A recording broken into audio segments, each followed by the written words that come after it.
very American. Yeah, it is. It's an American tradition as old as the nation itself. Take something British and make it as obnoxious as possible.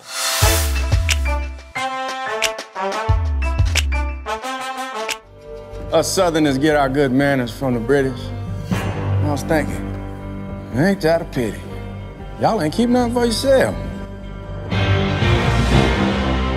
Taking the #1 spot this week and finally dethroning that child-eating clown is Kingsman: The Golden Circle, bringing in an estimated $39 million. The sequel lagged behind box office expectations, but did manage to beat the original Kingsman debut by about $3 million. Manners maketh man. Do you know what that means? Then let me teach you a lesson. Also falling in line with the original, Kingsman: The Golden Circle had a solid foreign box office debut, bringing in about $61 million overseas. Unfortunately though, critical reception hasn't been quite as kind to the franchise's sophomore effort. I find this movie really dull. It's too long. It's too long. I didn't care about any of these. The characters are all cartoony. The consensus from critics is a lot of, if you like the first one, you'll like this one too. But unfortunately for the sequel, the novelty of Kingsman is gone now. And so with it, the ripe red tomato. But enough about spies, let's talk about clowns. I saw something. There was this clown. Yeah, I saw him too.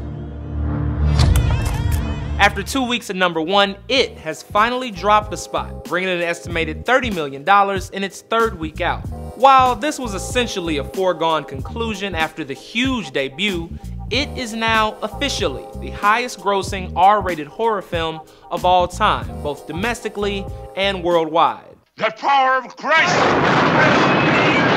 $478 million worldwide puts Pennywise ahead of 1973's The Exorcist, which brought in $441 million worldwide. But if you adjust for inflation, The Exorcist is still a much more profitable movie. $441 million went a lot further in 1973. He had so many plans, he was so ambitious. He said he wanted to conquer the world. It must have been. I thought it was a figure of speech. Taking a disappointing 3rd place bow this week is the Lego Ninjago movie, bringing in an estimated $21 million, a far cry from its 2 predecessors. Drink overpriced coffee. There you go. That's $37.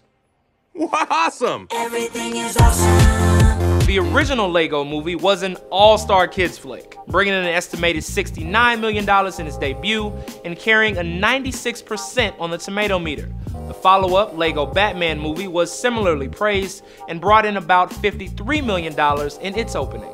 The Ninjago movie, on the other hand, was fairly meh all the way around. But for what it's worth, the Lego movie sequel hits theaters in 2018.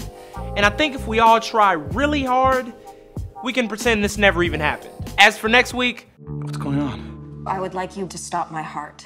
med students take bad decision making to new heights. I'm going next. Charging 200. It's a good day to die. Clear.